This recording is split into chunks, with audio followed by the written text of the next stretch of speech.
जय हिंद मेरे प्यारे साथियों, आप सभी का स्वागत है बीजे ऑनलाइन क्लासेस में। ऑल गाइज ऑल पर्सन,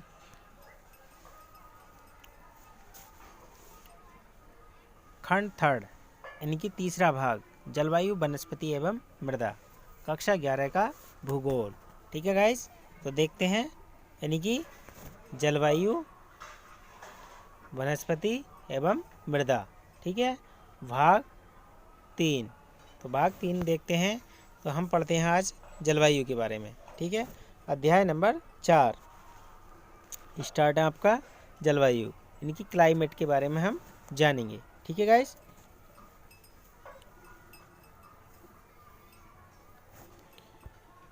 आप गर्मियों में ज़्यादा पानी पीते हैं। आपके गर्मियों के वस्त्र सर्दियों के वस्त्रों से अलग होते हैं। ठीक है गाइस, उत्तरी भारत में आप गर्मियों में हल्के वस्त्र और सर्दियों में ऊनी वस्त्र क्यों पहनते हैं? दक्षिणी भारत में ऊनी वस्त्रों की ज़रूरत नहीं होती है। उत्तरी पूर्वी राज्यों में पहाड़ियों को छोड़कर सर्दियाँ मृदु होती हैं। विभिन्न ऋतुओं में मौसम की दशाओं में विभिन्नता पाई जाती है। ठीक है गाइज, ये हम और आप सभी जानते हैं। ठीक है गाइज, तो देखते हैं। यह विभिन्नता मौसम के तत्वों, तापमान, वायुदाब, पवनों की दिशा एवं गति, आर्द्रता, वर्षण इत्यादि में परिवर्तन से आती है। ठीक है गाइज, यानी कि इन सब चीज़ के कारण ये परिवर्तन आता है। तापमान, वायुदाब, पवनों की दिशा, गति, आर्द्रता, वर्षण इत्यादि में परिवर्तन से आती है। ठीक है गाइज,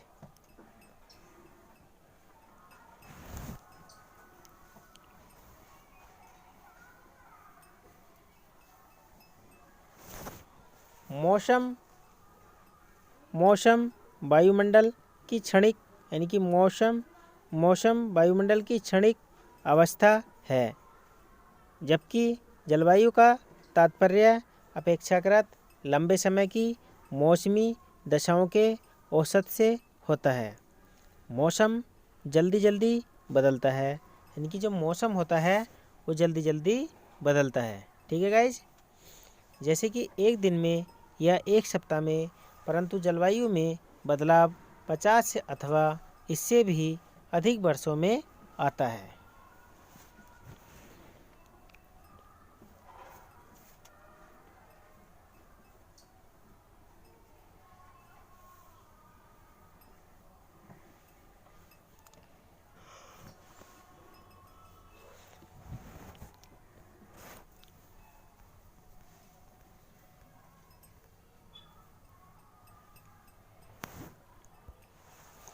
अपनी पहले की कक्षाओं में आप मानसून के बारे में पढ़ चुके हैं।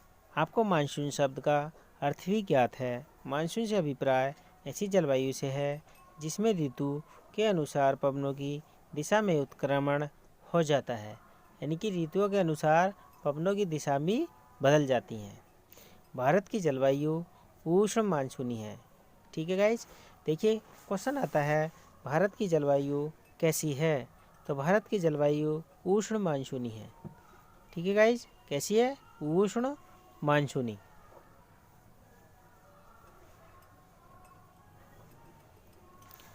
जो दक्षिणी एवं दक्षिणी पूर्वी एशिया में पाई जाती है, यानी कि दक्षिण साइड में और दक्षिणी पूर्वी एशिया में पाई जाती है। ठीक है गाइज, आगे देखते हैं।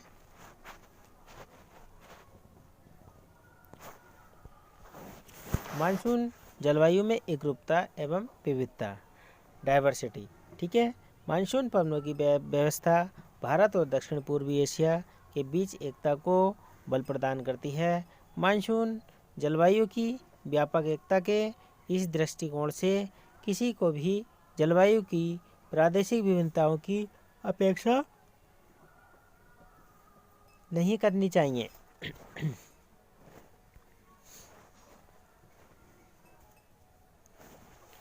यही विभिन्नता भारत के प्रदेशों मौसम और जलवायु को एक दूसरे से अलग करती है। उदाहरण के लिए दक्षिण में केरल, तमिलनाडु की जलवायु उत्तर में उत्तर प्रदेश, बिहार की जलवायु से अलग है। फिर भी इन सभी राज्यों की जलवायु मानसून प्रकार की है। भारत की जलवायु में अनेक प्रादेशिक विभिन्नताएं हैं, जिन्हें पवनों के प्रतिरूप, तापक्रम और वर्षा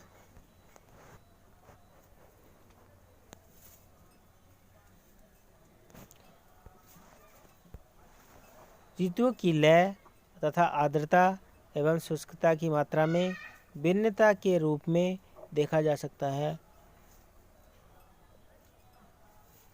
इन प्रादेशिक विविधताओं का जलवायु के उपवर्गों के रूप में वर्णन किया जा सकता है। आइए अब हम तापमान, पवनों तथा वर्षा की इन प्रादेशिक विविधताओं का जरा गौर से अवलोकन करते हैं।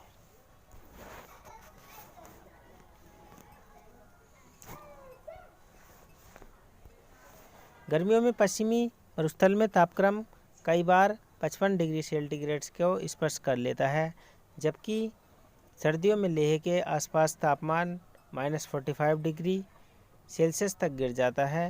राजस्थान के चूरू जिले में जून के महीने के किसी एक दिन का तापमान 50 डिग्री सेल्सियस अथवा इससे अधिक हो जाता है, जबकि उसी दिन अरुणाचल प्रदेश के तवांगा जिले में तापमान मुश्किल से 19 डिग्री होता है।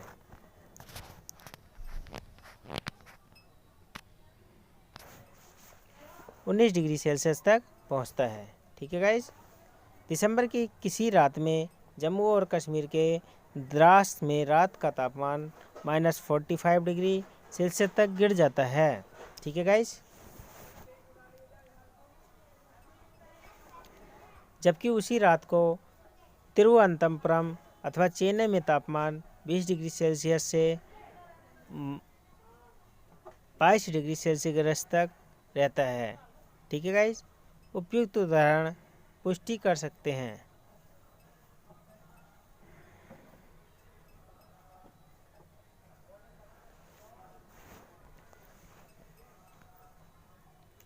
जलवायु तो देखिए, जलवायु क्लाइमेट जलवायु है कि भारत में एक स्थान से दूसरे स्थान पर तथा एक क्षेत्र से दूसरे क्षेत्र के तापमान में ऋतुगत अंतर पाया जाता है। इतना ही नहीं, यदि हम किसी एक स्थान के 24 घंटों का तापमान दर्ज करें तो उसमें भी विभिन्नता प्रभावशाली प्रतीत नहीं होती है। उदाहरणतः केरल और अंडमान द्वीप समूह में दिन और रात के तापमान में मुश्किल से 7 डिग्री या 8 डिग्री सेल्सियस का अंतर पाया जाता है, किंतु थार मरुस्थल में तापमान यदि दिन का तापमान 50 डिग्री है सेल्सियस हो जाता है, तो वहाँ रात का तापमान 15 डिग्री से 20 सेल्सियस के बीच आ पहुँचता है। ठीक है गाइस। यानी कि थार मरुस्थल में दिन का टेम्परेचर 50 डिग्री सेल्सियस हो जाता है और रात में 15 से 20 डिग्री सेल्सियस पहुंचता है।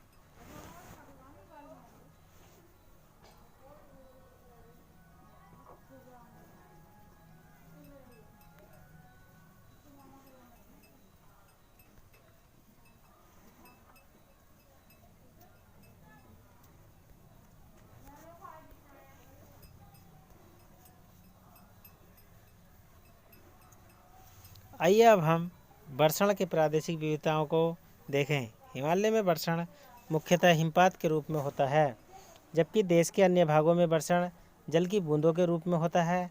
इसी प्रकार यानी कि आप देखते हैं, केवल वर्षण के प्रकारों में ही अंतर नहीं है, बल्कि वर्षण की मात्रा में भी अंतर है। मेघालय की खासी पहाड़ियों में स्थित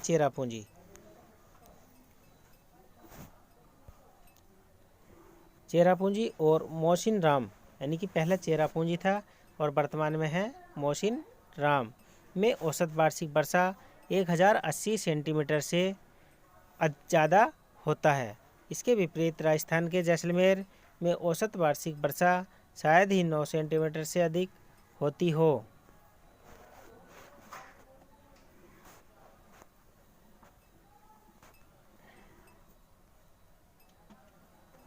मेघालय की गारो पहाड़ियों में स्थित तुरा में एक ही दिन में उतनी वर्षा होती है जितनी जैसलमेर में 10 वर्षों में उसी उत्तरी पश्चिमी हिमालय तथा पश्चिमी मरुस्थल में वार्षिक वर्षा 10 सेंटीमीटर से भी कम होती है। क्वेश्चन आता है यानी कि मरुस्थल में वार्षिक वर्षा कितनी होती है, तो वार्षिक वर्षा मरुस्थल में 10 सेंटीमीटर से भी कम होती है। ठीक है गाइज, जबकि उत्तर पूर्व में स्थित मेघालय में वार्षिक वर्षा 400 सेंटीमीटर से भी ज़्यादा होती है।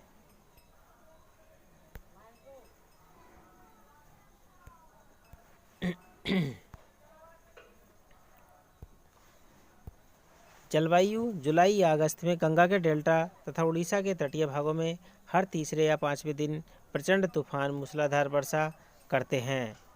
यहाँ 5 दिन प्रचंड तूफान मूसलाधार वर्षा करते हैं, जबकि इन्हीं महीनों में मात्र 1000 किलोमीटर दूर दक्षिण में स्थित तमिलनाडु का कोरोमंडल तट शांत एवं शुष्क रहता है। देश के अधिकांश भागों में ऊर्जा शुष्क रहता है। देश के अधिकांश भागों में वर्षा जून सितंबर के बीच होती है।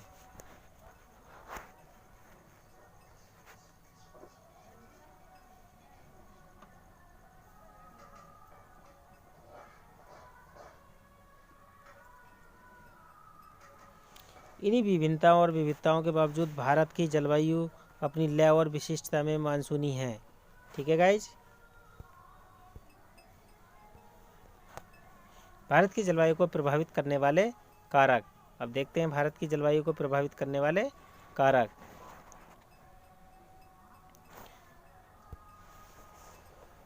जिन्होंने चैनल को सब्सक्राइब नहीं किया है तो प्लीज़ चैनल को सब्सक्राइब कर लें और बेल आइकन ऑल प्रेस कर लें, ताकि मेरे में नोटिफिकेशन सबसे जल्दी और सबसे पहले मिल जाए। ठीक है गाइज, कोई भी वीडियो मिस ना हो। भारत की जलवायु को नियंत्रित करने वाले अनेक कारक हैं, जिन्हें मोटे तौर पर 2 भागों में बांटा जा सकता है।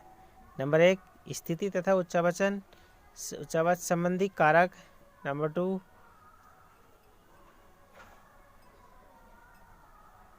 वायुदाब एवं पवन संबंधी कारक।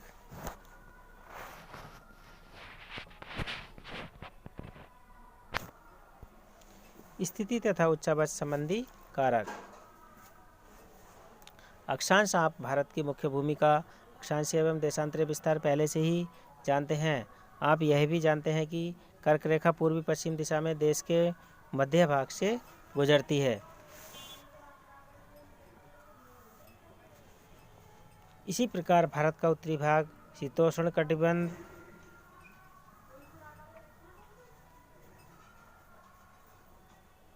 पूर्व पश्चिम दिशा में देश के मध्य भाग से गुजरती है। इसी प्रकार भारत का उत्तरी भाग शीतोष्ण कटिबंध में कर्क रेखा के दक्षिण में स्थित है।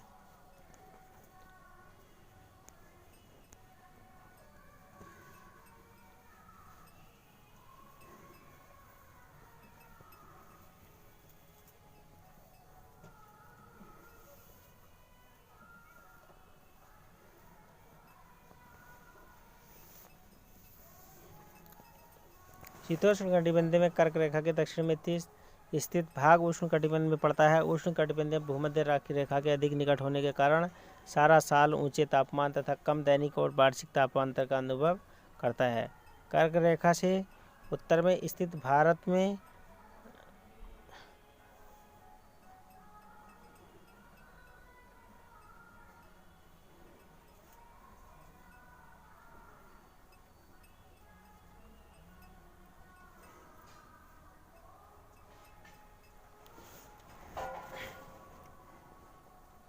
कर्क रेखा से उत्तर में यानी कि कर्क रेखा से उत्तर में भाग में भूमध्य रेखा से दूर होने के कारण उच्च दैनिक तथा वार्षिक तापांतर के साथ विषम जलवायु पाई जाती है। हिमालय पर्वत उत्तर में ऊंचा हिमालय अपने सभी विस्तारकों के साथ एक प्रभावी जलवायु विभाजक का भूमिका निभाता है। यह ऊंची पर्वत श्रृंखला उपमहाद्वीप को उत्तरी पवनों से अभेद्य सुरक्षा प्रदान करती है। जमा देने वाली ये ठंड पवनें उत्तरी ध्रुव रेखा के निकट पैदा होती हैं। मध्य तथा पूर्वी एशिया में आर पार बहती है।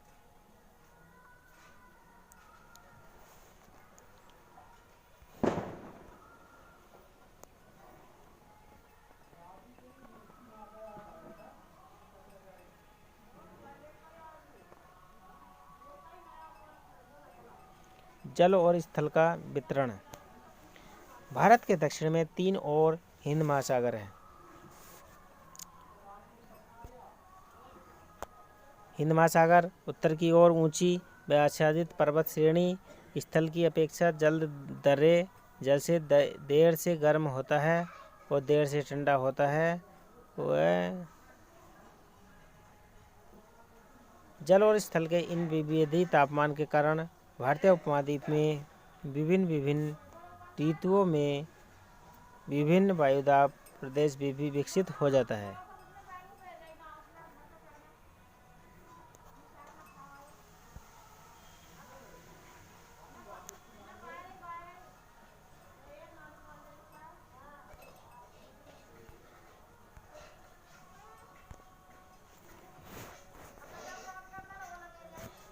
समुद्र तट से दूरी।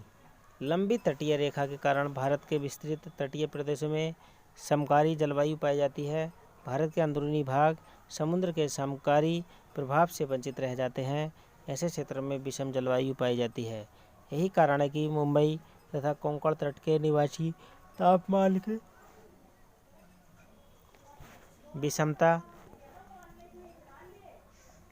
और ऋतु परिवर्तन का अनुभव नहीं कर पाते हैं। दूसरी ओर समुद्र तट से दूर देश के आंतरिक भागों में स्थित दिल्ली, कानपुर, अमृतसर में मौसम परिवर्तन पूरे जीवन को प्रभावित करते हैं।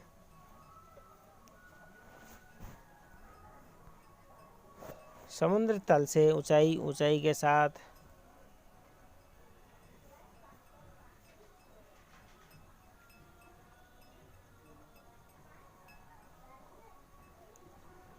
ऊंचाई के साथ तापमान घटता है। विरल वायु के कारण पर्वतीय प्रदेश मैदानों की तुलना में अधिक ठंडे होते हैं। उदाहरणतः आगरा, दार्जिलिंग एक ही अक्षांश पर स्थित हैं, किंतु जनवरी में आगरा का तापमान 16 डिग्री सेल्सियस जबकि दार्जिलिंग में यह 4 डिग्री सेल्सियस होता है।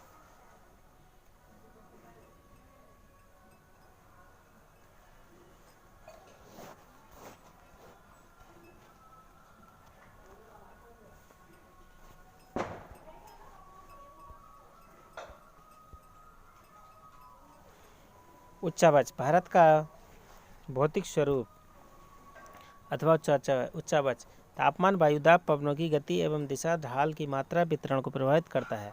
उदाहरणतः जून और जुलाई के बीच पश्चिमी घाट आश्रम के विमुखी ढाल अधिक वर्षा प्राप्त करते हैं, जबकि इसी दौरान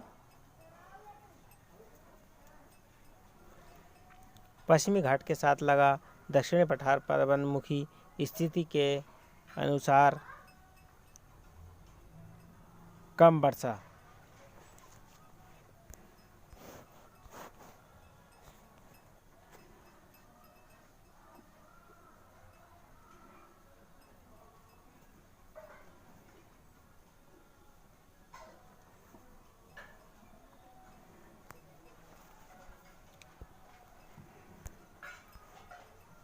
वायुदाब एवं पवनों से जुड़े कारक।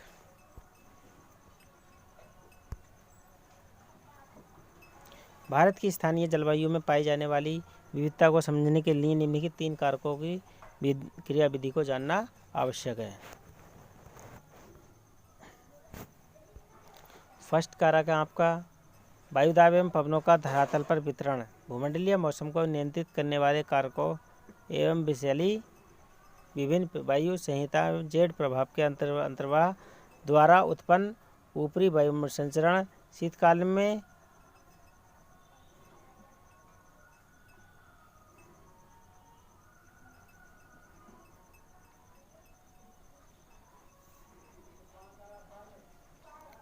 नंबर 2 भूमंडलीय मौसम को नियंत्रित करने वाले कारकों एवं विभिन्न वायु संहिता एवं जेट प्रभाव के अंतर्गत द्वारा उत्पन्न ऊपरी वायु संचरण। और नंबर 3 शीतकाल में पश्चिमी विक्षोभों तथा दक्षिणी पश्चिमी मानसून काल में उष्ण कटिबंधीय अवदाबों के भारत में अंतर्वहन के कारण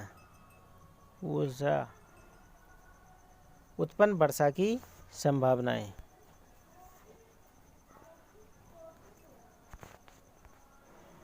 उपयुक्त 3 कारकों की क्रियाविधि को शीत एवं ग्रीष्म ऋतु के संदर्भ में अलग अलग भली भांति समझा जा सकता है। शीत ऋतु में मौसम की क्रियाविधि।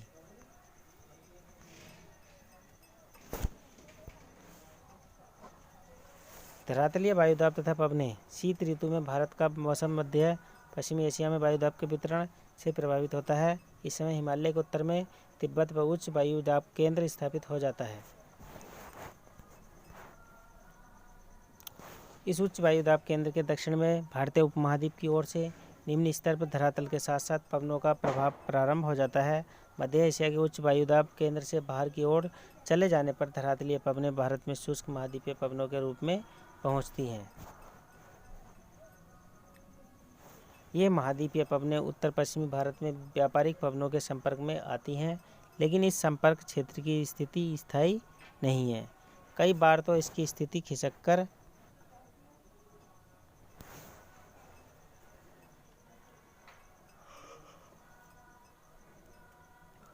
देखिए, ये मैप आपके सामने है गाइज। 80 नॉट से 80 नॉट यानी कि पश्चिमी जेट, ये जेट पवनें चल रही हैं। नॉट 60 नॉट से 60 तक यानी कि कम वायुदाब वाली पवनें हैं। 40 नॉट से 40 नॉट, 20 नॉट से 20 नॉट। ठीक है गाइज। भारत में जाड़े की ऋतु में 9 से 13 किलोमीटर की ऊंचाई पर वायु दिशा पूर्व में मध्य गंगा घाटी के ऊपर पहुंच जाती है। परिणाम स्वरूप मध्य गंगा घाटी तक संपूर्ण उत्तरी भारत इन शुष्क उत्तरी पश्चिमी पवनों के प्रभाव में आ जाता है। जेट प्रभाव और उत्तरी वायु परिसंचरण। जिन पवनों का ऊपर वर्णन किया जा गया है वे धरातल के निकट या वायुमंडल की निचली सतहों में चलते हैं। निचले वायुमंडल के क्षोभ मंडल पर धरातल से लगभग 3 किलोमीटर ऊपर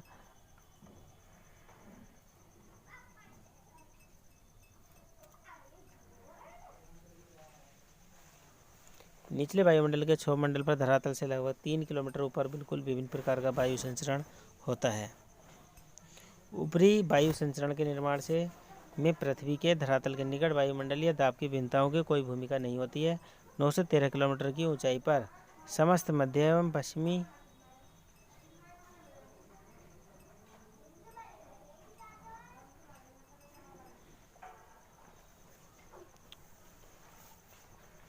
ये पवनें तिब्बत के पठार के समांतर हिमालय के उत्तर में एशिया महाद्वीप पर चलती हैं। इन्हें जेट प्रभाव कहा जाता है।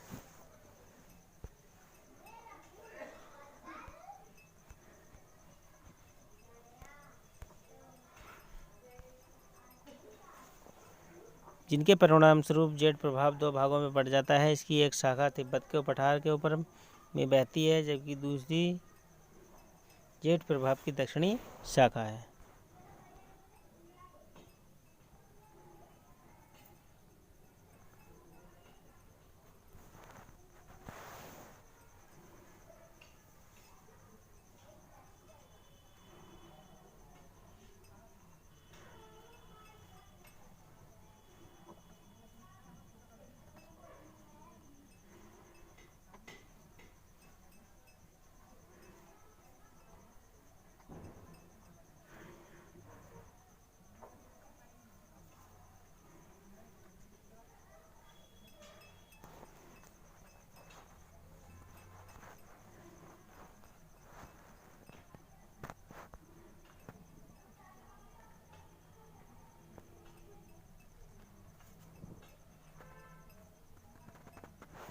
ये चक्रवातीय तमिलनाडु, आंध्र प्रदेश, उड़ीसा के तटीय भागों पर टकराते हैं। मूसलाधार वर्षा और पवनों की तीव्र गति के कारण ऐसे अधिकतर चक्रवात अत्यधिक विनाशकारी होते हैं। क्या आपने अपने दूरदर्शन पर प्रसारित मौसम रिपोर्ट में इन चक्रवातों की चाल को देखा है? ग्रीष्म ऋतु में मौसम की क्रियाविधि। धरातलीय वायुदाब तथा पवनें। गर्मी का मौसम शुरू होने पर जब सूर्य उत्तरायण स्थिति में आता है, उपमहाद्वीप के निम्न तथा उच्च दोनों ही स्तरों पर वायु परिसंचरण में उत्क्रमण हो जाता है। जुलाई के मध्य तक धरातल के निम्न वायुदाब पेटी, जिसे अंतः उष्ण कटिबंधीय अभिसरण क्षेत्र ITCZ कहा जाता है। ठीक है गाइज। अंतः उष्णकटिबंधीय अभिसरण क्षेत्र। RTCZ कहा जाता है उत्तर की ओर खिसक कर हिमालय के लगभग समानांतर 20 डिग्री से 25 डिग्री उत्तरी अक्षांश पर स्थित हो जाता है। इस समय तक पश्चिमी जेड प्रभाव भारतीय क्षेत्र से लौट चुका होता है। वास्तव में मौसम विज्ञानियों ने पाया है कि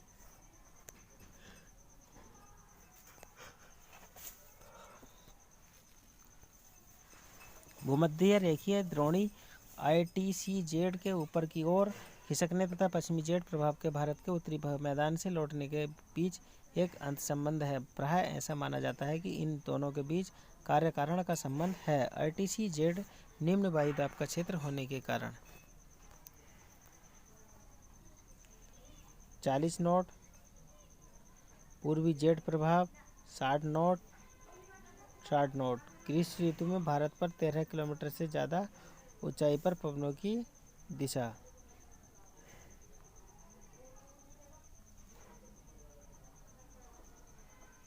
दक्षिणी गोलार्ध से उष्णकटिबंधीय सामुद्रिक वायु संहिता MT विषुवत वृत्त को पार करके सामान्यतः दक्षिणी पश्चिमी दिशा में इस कमदाब वाली पेटी की ओर अग्रसर होती है।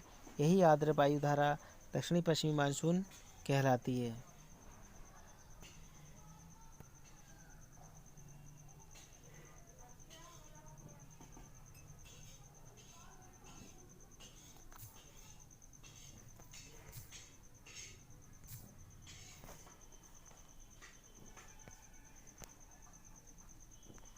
जेट प्रभाव ऊपरी वायु संचरण वायुदाब एवं पवनों का ऊपरी प्रतिरूप केवल क्षोभमंडल के निम्न स्तर पाया जाता है। जून में प्रायद्वीप के दक्षिणी भाग पर पूर्वी जेट प्रभाव 90 किलोमीटर प्रति घंटे की गति से चलता है।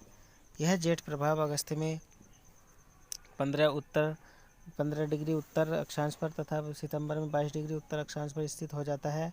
ऊपरी वायुमंडल में पूर्वी जेट प्रभाव सामान्यतः 30 डिग्री उत्तर अक्षांश से परे नहीं जाता है। ठीक है गाइस, ये देखिए मानसून का आगमन, इनकी मानसून का आगमन हो रहा है तो पेड़ पौधे खुश हो जाते हैं।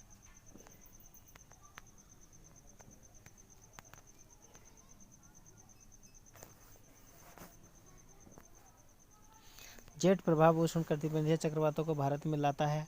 ये चक्रवात भारतीय उपमहाद्वीप में वर्षा के वितरण में महत्वपूर्ण भूमिका निभाते हैं। ठीक है गाइज, इन चक्रवातों के मार्ग भारत में सर्वाधिक वर्षा वाले भाग हैं। इन चक्रवातों की बारंबारता, दिशा, गहनता एवं प्रभाव एक लंबे दौर में भारत की ग्रीष्मकालीन मानसूनी पर वर्षा के प्रतिरूप निर्धारण पर पड़ता है। अंतः उष्णकटिबंधीय अभिसरण क्षेत्र RTCZ विषुवत वृत्त पर स्थित अंतः उष्णकटिबंधीय अभिसरण क्षेत्र एक निम्न वायु दाब वाले क्षेत्र है। इस क्षेत्र में व्यापारिक पवनें मिलती हैं। इस क्षेत्र में वायु ऊपर उठने लगती है। जुलाई के महीने में RTCZ 20 डिग्री से 25 डिग्री उत्तरी अक्षांशों के आसपास गंगा के दौरान मैदान में स्थित हो जाता है। इसे कभी कभी मानसूनी गर्त भी कहते हैं। यह मानसूनी गर्त उत्तर और उत्तर पश्चिमी भारत पर तापीय निम्न वायुदाब के विकास